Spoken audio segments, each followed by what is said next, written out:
시리니 너희는 가만히 있을지어다. 여호와께서 모세에게 이르시되 너는 어찌하여 내게 부르짖느냐. 이스라엘 자손에게 명령하여 앞으로 나아가게 하고 지팡이를 들고 손을 바다 위로 내밀어 그것이 갈라지게 하라. 이스라엘 자손이 바다 가운데서 마른 땅으로 행하리라. 내가 애굽 사람들의 마음을 완악하게 할 것인즉 그들이 그 뒤를 따라 들어갈 것이라. 내가 바로와 그의 모든 군대와 그의 병거와 마병으로 말미암아 영광을 얻으리니 내가 바로와 그의 병거와 마병으로 말미암아 영광을 얻을 때에야 애굽 사람들이 나를 여호와인 줄 알리라 하시더니 이스라엘 진 앞에 가던 하나님의 사자가 그들의 뒤로 옮겨가매 구름 기둥도 앞에서 그 뒤로 옮겨 애굽 진과 이스라엘 진 사이에 이르렀으니 저쪽에는 구름과 흑암이 있고 이쪽에는 밤이 밝음으로 밤새도록 저쪽에 이쪽에 가까이 하지 못하였더라. 모세가 바다 위로 손을 내밀매 여호와께서 큰 동풍이 밤새도록 바닷물을 물러가게 하시니 물이 갈라져 바다가 마른 땅이 된지라. 이스라엘 자손이 바다 가운데를 육지로 걸어가고 물은 그들의 좌우에 벽이 되니 애굽 사람들과 바로의 말들 병거들과 그 마병들이 다 그들의 뒤를 추격하여 바다 가운데로 들어오는지라. 새벽에 여호와께서 불과 구름 기둥 가운데서 애굽 군대를 보시고 애굽 군대를 어지럽게 하시며 그들의 병거 바퀴를 벗겨서 달리기가 어렵게 하시니 애굽 사람들이 이르되 이스라엘 앞에서 우리가 도망하자. 여호와가 그들을 위하여 싸워 애굽 사람들을 치는도다. 여호와께서 모세에게 이르시되 내 손을 바다 위로 내밀어 물이 애굽 사람들과 그들의 병거들과 마병들 위에 다시 흐르게 하라 하시니 모세가 곧 손을 바다 위로 내밀매 새벽이 되어 바다의 힘이 회복된지라. 애굽 사람들이 물을 거슬러 도망하나 여호와께서 애굽 사람들을 바다 가운데 엎으시니 물이 다시 흘러 병거들과 기병들을 덮되 그들의 뒤를 따라 바다에 들어간 바로의 군대를 다 덮으니 하나도 남지 아니하였더라. 그러나 이스라엘 자손은 바다 가운데를 육지로 행하였고 물이 좌우에 벽이 되었더라. 그날에 여호와께서 이같이 이스라엘을 애굽 사람의 손에서 구원하시매 이스라엘이 바닷가에서 애굽 사람들이 죽어 있는 것을 보았더라. 이스라엘이 여호와께서 애굽 사람들에게 행하신 그 큰 능력을 보았으므로 백성이 여호와를 경외하며 여호와와 그의 종 모세를 믿었더라. 아멘. 할렐루야. 오늘 우리가 이 말씀을 통하여 우리 자신들이 구원받고 살아가는 신앙생활이 어떤 은혜로 살아가야 되는지를 확인하는 그런 아름다운 주일 되기를 주 이름으로 축복합니다. 이스라엘 백성들이 하나님께서 기근이 온다는 미래를 보시고 하나님께서 아들 요셉을 어디로 보내죠? 애굽으로 보내는데 그 보내는 과정은 하나님께서 어린 요셉에게 와서 이렇게 해서 계획을 얘기해 주는 것이 아니라 한 가정의 형제들이 시기하고 질투하는 말째 아들이 아버지 야곱의 사랑을 받고 색종옷을 입히고 이렇게 특별하게 사랑하는 것으로서 형들이 시기하고 미워하는 이 환경을 통해서 결국 그들이 요셉을 버리고 구덩이에 버렸다가 그렇게 해서 죽으면 아무 의미가 없으니까 이왕이면 애굽의 상인들이 온 것을 보고 그들에게 팔아서 요셉도 없애고 돈도 벌고 그래서 도랑치고 까지 잡는 그 길을 선택하는 거예요. 자, 우리가 형들이 요셉을 이렇게 버리고 다시 팔고 하는 그런 가운데도 형제들이 자기들의 생각대로 하는 것 같아도 그 사이사이마다 보이지 않는 하나님이 개입하시는 걸 볼 수 있습니다. 오늘 우리들이 이런 가정을 통하여 우리가 살아가는 모든 현실은 요셉이 걸어가는 그런 길들처럼 시기 질투를 당할 수 있습니다. 시기 질투를 당하는 가운데서도 하나님께서 우리 은혜를 베풀어 주세요. 또 시기 질투의 끝은 미움이죠. 죽음이죠. 그러니까 어떻게 요셉을 구덩이에 던져버리죠. 근데 던지는 가운데서도 하나님의 보이지 않는 손은 그 구덩이에 물이 있어서 빠져 죽도록 두지 않고 물이 없는 웅덩이에 빠지는 그런 은혜. 물은 없지만은 그 웅덩이에 빠져서 올라오지 못해서 굶어 죽을 수 있는 그런 웅덩이지만 하나님께서 유다를 통하여 또 그 아이를 거기서 굶주려 죽는 것보다 팔게 하시는 그런 관계에 섭리하세요. 결국 상인들에게 팔려서 낯선 애굽으로 가죠. 팔려가는 자체도 얼마나 비극이요, 비참이죠. 근데 그런 가운데서도 팔려가는 그 현장은 다양한 공장도 있을 수 있고, 우리나라로 말하면 새우잡이에 팔려갈 수도 있고, 정말 남들이 하기 싫은 비참한 그런 3D 직장에 팔려갈 수도 있고 다양한데, 그 팔려가는 요셉은 어디로 가죠? 장군의 집으로 들어가는 거예요. 팔려가더라도 그냥 보통 사람 집으로 가는 것보다 국가의 녹을 먹고 있는 힘이 있는 집으로 들어가게 하시는 하나님의 섭리. 자, 우리가 그런 요셉, 지금 뭐 요셉 설교를 하려고 하는 것은 아닌데 그 요셉 하나가 이렇게 해서 가는 데마다 최선을 다하는 하나님 믿는 사람으로서 최선을 다해요. 양심에 부끄럽지 않고 땅의 것 욕심내지 않고 또 모든 것을 맡겨준 것에 대해서 자기 손과 마음을 더럽히지 않으려고 애를 쓰고 신실하게 함으로써 인정을 받아서 가정 총무 모든 보디발 장군의 전 재산을 다 맡기는 이런 결과가 오게 됩니다. 나중에 보디발 장군의 아내가 젊은 이 요셉 청년을 성적으로 유혹을 하더라도 조금도 외롭고 고독한 가운데서도 눈을 감고 범죄하지 않고 보이지 않는 하나님, 비록 이스라엘을 떠나와 있지만은 내가 만군의 하나님 눈앞에서 어떻게 범죄할 수 있습니까? 오히려 그 자리를 박차고 믿음을 지키고 억울하게 감옥을 들어가고 감옥 안에서 장관들을 만나서 꿈을 해석해주고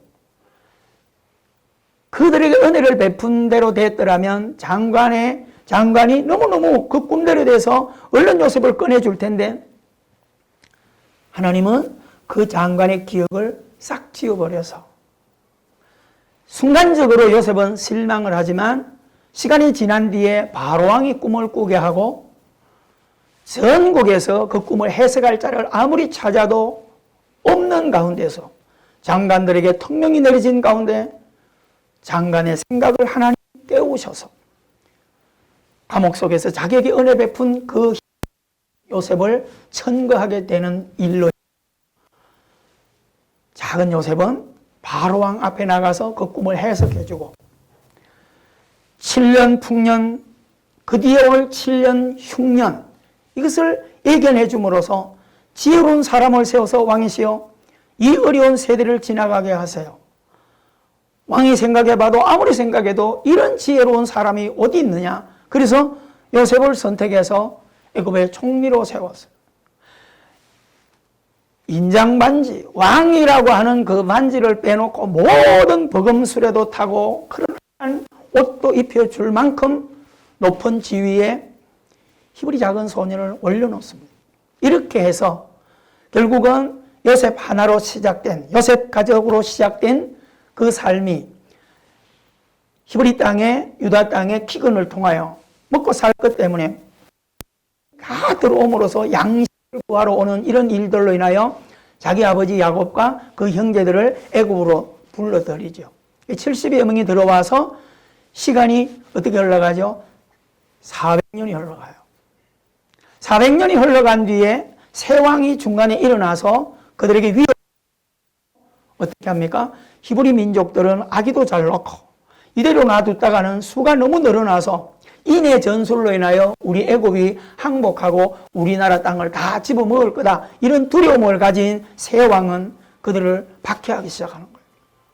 혹독하게 박해를 하고 재료도 아무 재료도 주지 않고 벽돌을 똑같이 굽어내게 하고 매를 때리고 박해를 해요. 자, 이런 일들이 이렇게 일어나는 가운데 하나님께서는 그들에게 무엇을 계획하실까요? 그 이방 땅에서 애굽 땅에서 묶여서 정말 비참하게 살아가도록 두지 않고 그들을 꺼낼 계획을 하나님의 손에서 하시는데 그 계획을 어떻게 하시죠? 현장의 고통으로 말미암아 이스라엘 백성들이 자기 자신들을 보는 거예요. 요셉의 과거에는 우리가 너무너무 좋았는데 새 왕이 일어나서 우리를 적대함으로써 이런 고통을 당한다. 못 살겠다. 그러면서 누굴 생각해요? 우리가 누구 백성인가를 알아가기 시작하는 거예요. 그때부터 하늘에 계신 하나님께 기도하기 시작하는 거예요. 하나님께서 그들의 기도를 들으시고 꼭 그들의 기도로만 하나님께서 역사하는 건 아니지만 이미 하나님께서 아브라함에게 너의 후손들이 언젠가 애굽에 포로가 되어 들어가서 4대 만에 내가 돌아오게 하겠다는 이미 예언을 하나님께서 그에게 언지를 주시죠. 자, 근데 하나님이 어떻게 하신다고요? 하나님의 계획대로 하시지만 현장은 고통이 일어나서 그 고통으로 인하여 하나님께 기도하게 됨으로써 하나님이 출애굽의 역사를 이루어 가시는 거예요. 우리가 오늘 출애굽기 14장 이전에 있는 이 역사들을 가만히 바라보면 애굽에서 요셉이 가는 길이나 애굽에서 일어나는 이런 모든 일들이 세상의 일들이고 우리가 살아가는 삶의 현실이에요. 그래서 자꾸 예배 때마다 제가 강조해 주는 게 우리가 가지는 신앙을 고작 우리는 뭐요? 내 한만 풀어주는 것, 내 문제만 해결해 주는 것, 여기에 자꾸 접목이 되지면 문제가 다가온 그것만 해결하려고 급급해요. 그러다 보니까 뭐요? 인과응보 신앙에 자꾸 묶여버리니까 깊은 감사가 우리에게 상실되어 버리는 거죠. 잠깐 떡 하나 얻어먹을 때 감사했다가 며칠 지나면 싹 식어지는 그런 얕은 신앙을 가질 수밖에 없는 거예요. 그래서 우리가 이런 출애굽의 신앙을 통하여 우리 신앙을 평생도록 이 감사가 식지 않도록 가야 할 것이 뭐냐면 눈에 보이는 현실을 해결해 주시는 하나님이 아니라 그 모든 문제에 손을 쥐고 계신 주님을 바라보게 하는 거예요. 자, 출애굽의 역사 그들이 부러지셨어요. 그리고 하나님께서 기도 응답을 해 주셨어요. 근데 성경은 뭐라고 기록합니까? 하나님께서 해가 되니 그들을 독수리의 날개로 업어서 가나안으로 옮긴 거예요. 현실은 뭐예요? 그들이 탁박한 땅을 걸어서 40년 동안을 걸어서 가나안에 들어가요. 근데 그 모든 과정을 누가 지고 있다는 거예요? 하나님이 들어가죠.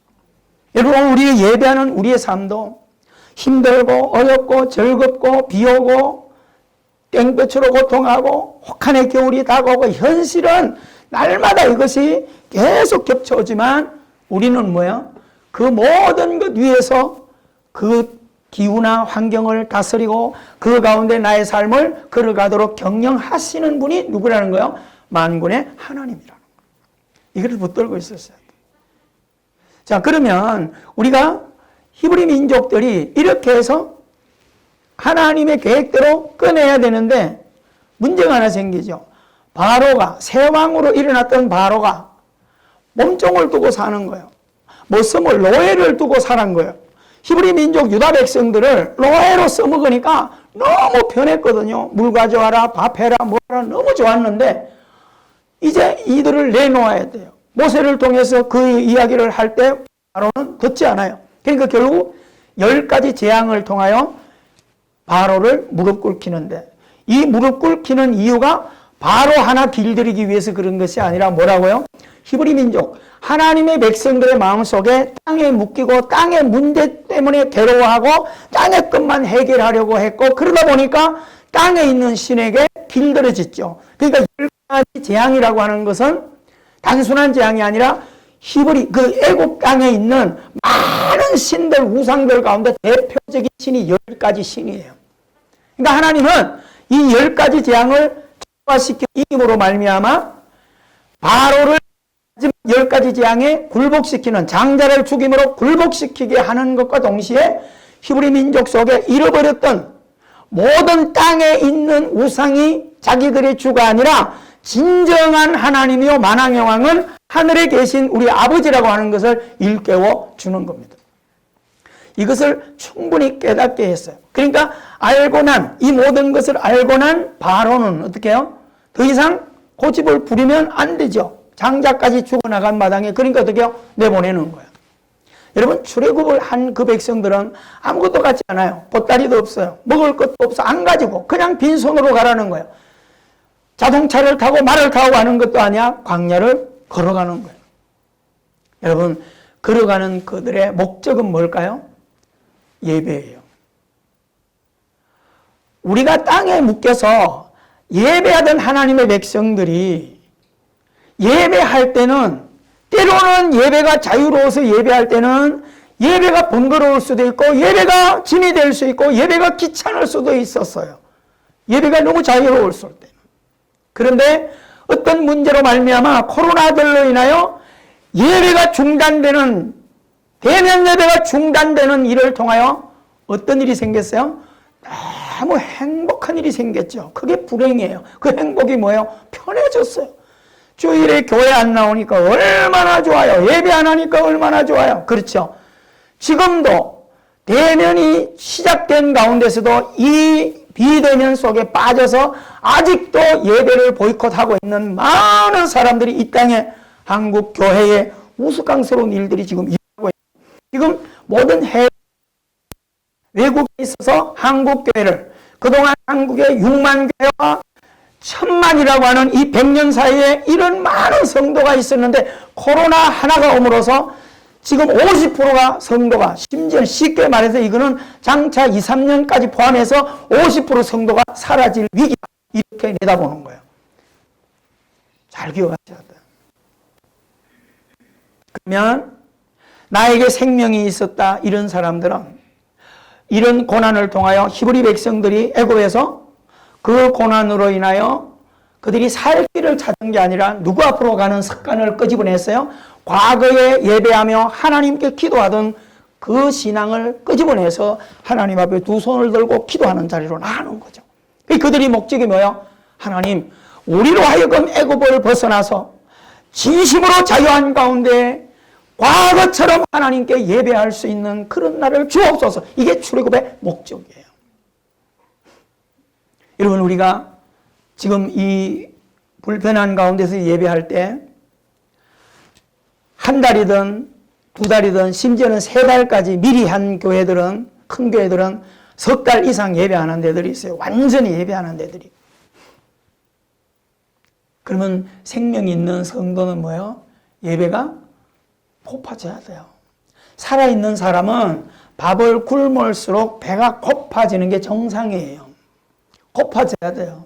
어떻게 밥을 먹을까? 훔쳐라도 먹고 싶은 마음이 일어나는 것이 살아있는 사람이거든요. 여러분, 우리가 이런 비대면으로 인하여 힘든 과정을 지날 때 오늘 예배하는 우리들의 마음속에는 예배가 갈망되어지고 하나님께 찬송하고 하나님께 기도하는 것이 갈망되어지는 그런 신앙이 꿈틀꿈틀 일어나야 진정한 하나님의 자녀들입니다. 할렐루야. 중요한 거예요. 자, 하나님께서 끌어냈어요. 길을 갑니다. 근데 바로가 가만히 생각하니까 속상해 죽겠는 거예요. 야, 노예를 데리고 살다가 노예가 없어져 버렸어. 그러니까 어떻게 해요? 불편해요. 장자까지 죽었어요. 생각해 보니까 하나님이 하신 일이 열받는 거예요. 그러니까 대군을 모집해가지고 추격해 가는 거예요. 여러분, 말을 타고 달리는 애굽의 군대가 걸어서 한두 명이 뛰어가는 것도 아니에요. 장정만 5,000명 플러스 여자, 자녀 10,000명에서 20,000명의 어마어마한 무리가 걸어서 가요. 이게 얼마나 힘들겠어요. 따라가는 거 식은죽 먹게. 근데 바로가 아무리 그들을 추격해가도 40년 동안 이스라엘 백성들을 죽여가지 못했어요. 왜 그러겠어요? 하나님께서 그들의 길을 돌려요. 하나님께서 그들의 길을 막아요.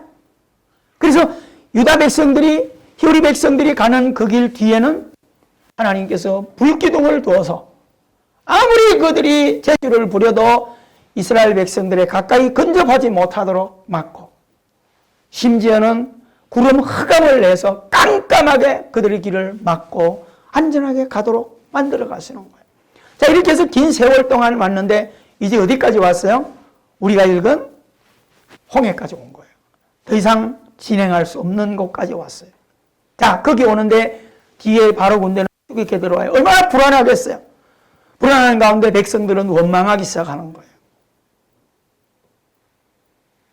그러니까 그 원망의 소리를 듣고 모세는 하나님께 기도하는 거예요. 그때 하나님이 모세야, 뭘 기도하냐? 묻은 거야. 근데 모세는 뭐예요? 갈 수가 없습니다. 뒤에는 우리를 죽이려고 쫓아오고 있습니다. 백성들은 원망합니다. 어떻게 하면 좋겠습니까? 하나님은 딱 두 마디 말씀하세요. 백성들을 앞서 보내라. 어떻게 하라고요? 앞서 보내라는 거예요. 앞에가 뭐예요? 홍해예요. 가라는 거예요. 그리고 나서 너는 들고 있는 지팡이를 바다를 향해 들어라. 두 가지예요. 하나님이 어떻게 해줄게? 아무 계획 없어요.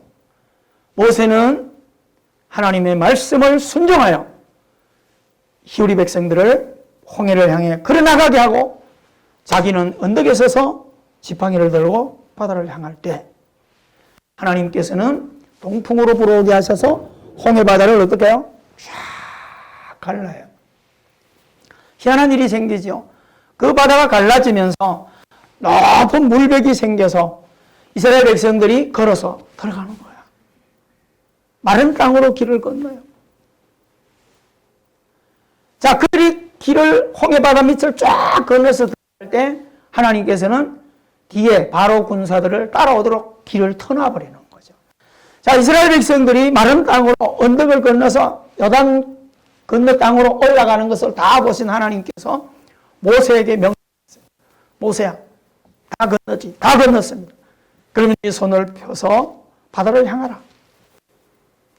지금 애국 군대는 바다 가운데 지금 잡겠다고 뛰어들어오는 가운데 모세가 손을 바다를 향하니 바닷물이 원래대로 회복이 되어서 한 명의 군사도 살지 못하고 수장을 하는 하나님의 대전쟁을 히브리 백성들로 하여금 눈으로 보게 하시는 거예요.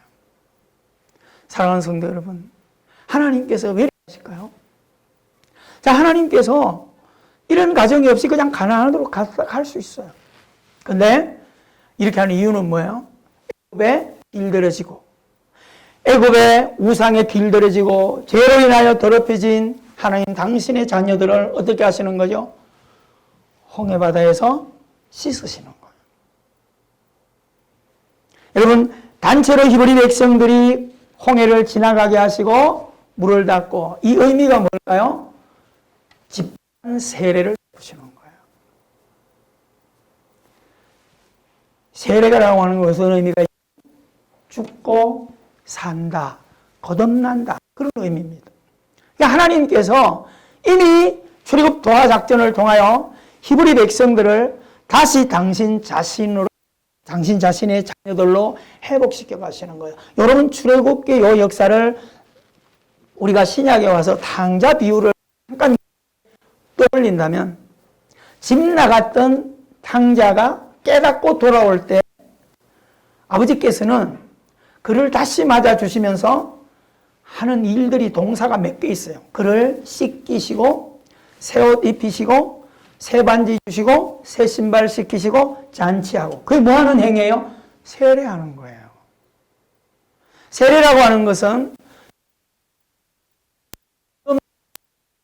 같은 데 가면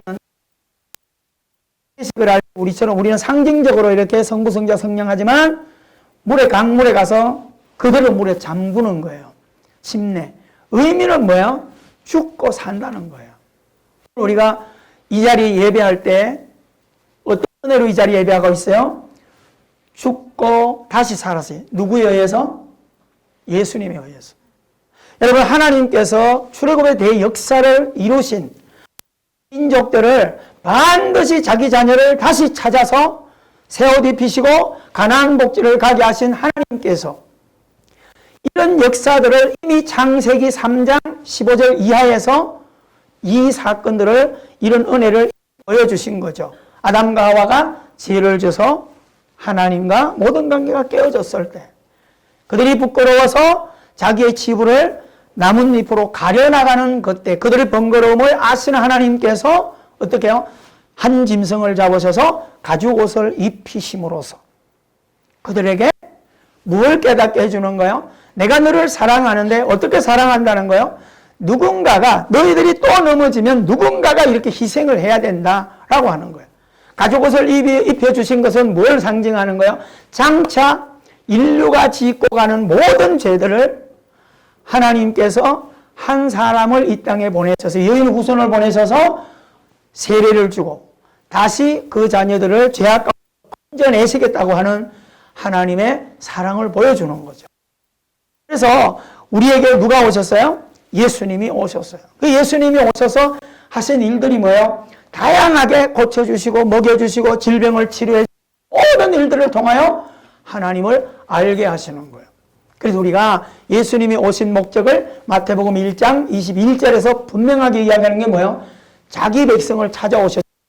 이름이라고 하는 예수라고 가진 것은 자기 백성을 찾아서 그들을 죄에서 자기 자녀를 불러내서 어떻게 해요? 하나님 자녀로 만들어가시도록 하기 위해서 예수가 오신 거예요. 여러분, 그 예수님께서 이 땅에 우리에게 오셔서 짧은 세계를 살면서 십자가에 나가 죽어요. 누구 위해서? 우리들을 위해서. 희생을 치르시는 거예요. 십자가를 지시기 전에 예수님께서 하신 거죠. 제자들과 함께 성만찬하셨어요. 성만찬을 하는 이유는 뭘까요? 가시는 예수님이 이 땅에 우리 안에 우리 마음에 점령되어 들어오셔서 영원토록 우리를 지키시고 그래서 예수님께서 십자가를 지기 전에 어떻게 해요? 제자들에게 떡을 주시죠. 받아 먹으라.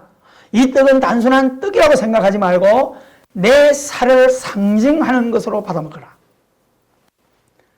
제자들은 그 떡을 먹었어요. 그리고 면서 받아 먹으라. 이것은 내 피를 너희들에게 두는 상징으로 받아 먹으라.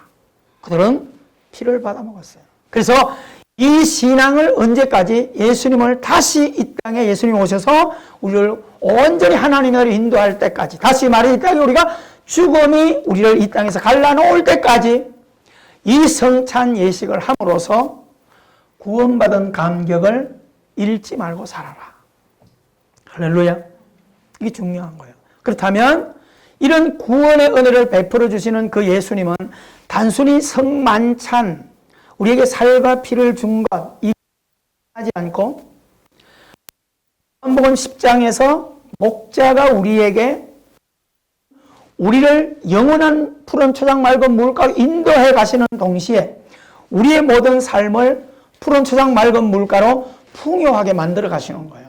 우리가 하는 이 믿음 생활이 그냥 단순히 예배 행위나 하고 먹고 사는 것에 생존을 몸부림고 여기에 끝나는 것이 아니라 생존하고 생육하는 것까지도 누구 손에서? 하나님의 손에서 이루어지는 거예요. 믿으세요?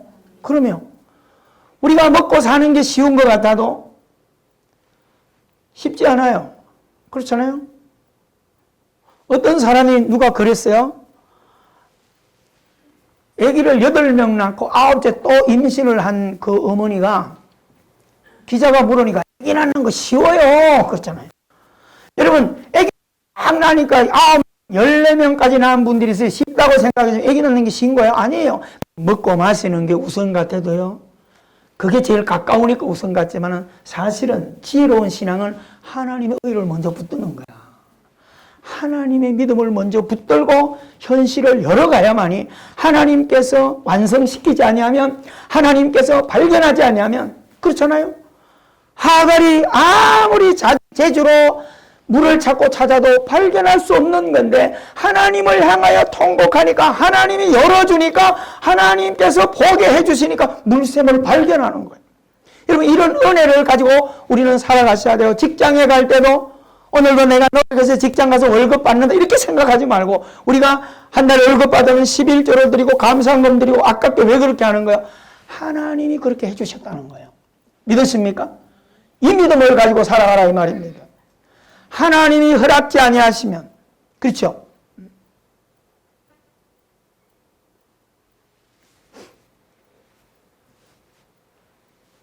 어떤 친하게 교제하는 목사님 사모님이 갑자기 돌아가셨어요.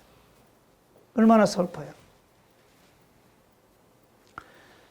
슬픔이 틀림없어요. 누구나 슬프고 옆에 있는 사람도 다 슬퍼요. 그런데 그 슬픔 중에도 우리가 가지고 뭘까요?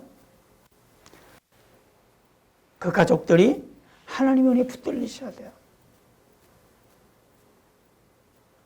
맞아요. 너무 슬퍼요. 어떻게 살까요? 이러면 얼마나 절망이겠어요. 그런 슬픔 중에도 하나님의 섭리로 영광을 돌리는 거예요. 악한 세상, 험한 세상, 이 꼴 저 꼴 더 보지 않도록 하나님께서 고통 없이 깨끗하게 먼저 불러가셨다. 하나님이 불러가신 데 대해서 우리가 한거하고 뭐라고 원망할 거예요? 감사하고 찬미해야죠. 여러분, 모든 것은 하나님 없이 되는 일은 하나도 없어요. 아멘이세요? 눈에 보이는 거 현실 붙들고 큰 소리 치지 말고요. 50이라고 나는 앞으로 50년 더 살 거야 착각하지 말고요. 하루하루 즐겁게 은혜로 사셔야 돼요. 믿으십니까? 내 곁에 누가 계신다는 거예요? 목자가 계신다는 거예요. 출애굽했던 이스라엘 백성들에게는 목자 대신에 불기둥, 구름기둥을 보내셔서 기가 막히잖아요. 금방 홍해로 들어갈 때 따라 붙으면 홍해바다 가운데서 처참하게 죽을 수 있는데 앞에서 인도하던 구름기둥을 뒤로 보내가지고요, 그들을 깜깜하게 만들어버리고 앞에 히브리 백성들 앞에는 불기둥을 내서 환하게 지나가게 하시는 이런 하나님이세요. 여러분, 하나님은 내 편에 계세요. 할렐루야.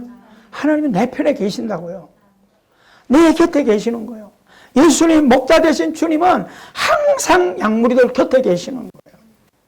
이 사실을 잊지 않고 살아가게 되기를 바랍니다. 아멘. 내 곁에 모십니다.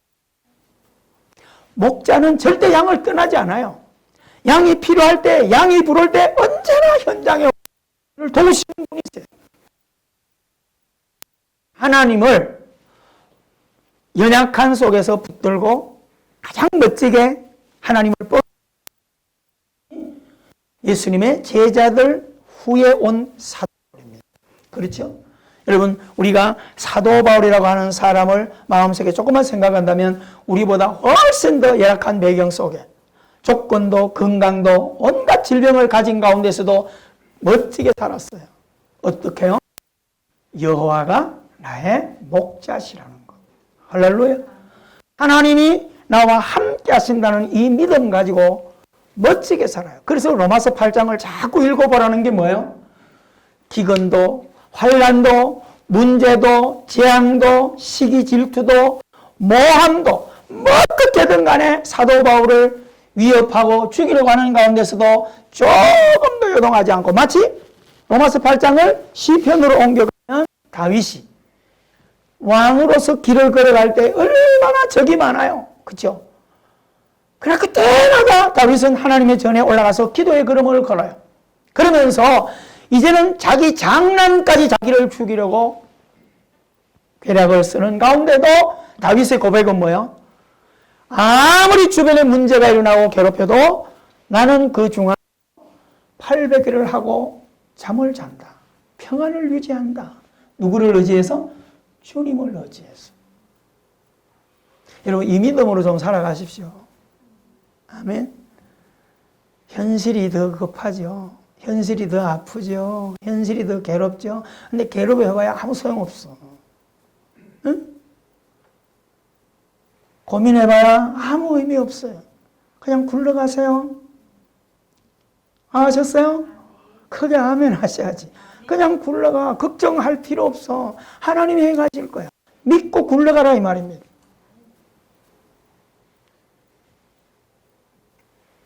바울은 두려운 앞에서 늘 고백해요. 누가 나를 그리스도의 사랑에서 끊어낼 자 있냐. 그렇죠? 여러분 로마서 8장 31절에서 37절까지는 진짜 달달달달 외우실 수 있어야 돼요. 누가 나를 끊어낼 자 있냐. 하나님의 사랑에서. 이 세상의 어떤 재난, 어떤 연병도, 이 세상의 어떤 고난도, 애굽의 어떤 총칼도 나를 그리스도의 품에서 빼 수가 있냐. 신을 갖고 살아가게 되기를 바랍니다. 오늘도 우리를 구원해 주셔서 자녀 삼아 주신 그 하나님을 감사하며 한 주간도 자꾸만 일어나는 문제를 확대시키지 마세요. 따라합시다. 이미 과거에 있었던 문제들을 끌어오지 말고 지금 내 눈앞에 있는 문제를 확대시키지 말아라. 묶어버리세요. 믿음으로. 아셨어요? 묶어. 그거 별거 아니요. 그것 때문에 안 죽어. 그것 때문에 안 죽어. 아셨어요? 눈을 들어 주님을 바라보면서 한 주간도 힘있게 멋지게 구원의 감격을 가지고 살아가는 복된 신앙이 되기를 주의 이름으로 축원합니다. 기도하겠습니다. 오늘 오신 하나님 아버지, 출애굽 사건을 통하여 하나님의 구원하심을 되새김질해 봅니다. 오늘 우리가 성만찬을 통하여 그 은혜를 감격하며 살아가는 우리 모두가 되게 하여 주시옵시고, 오늘도 아버지 하나님께 감사하며 찬양하며 하루하루의 삶을 잘 살아갈 수 있는 저희들이 되게 하시고, 추수감사절을 준비하면서 무엇을 감사해야 될 것인지 그 내용을 오늘도 붙들고 살아가는 우리 모두가 되게 하여 주시옵소서. 예수님 이름으로 기도하옵나이다. 아멘.